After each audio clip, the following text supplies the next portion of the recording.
স্বামীকে খুনের অভিযোগে স্ত্রীকে গ্রেপ্তার করল পুলিশ।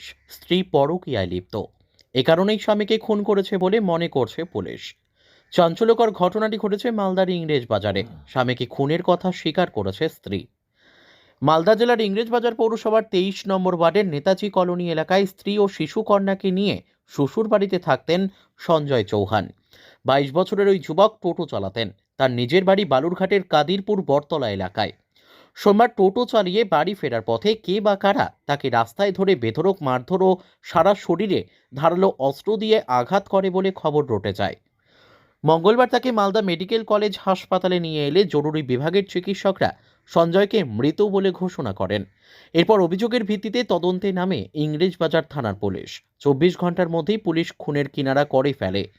ঘটনার তদন্তে সামনে আসে স্ত্রীর পরকীয়া তত্ত্ব।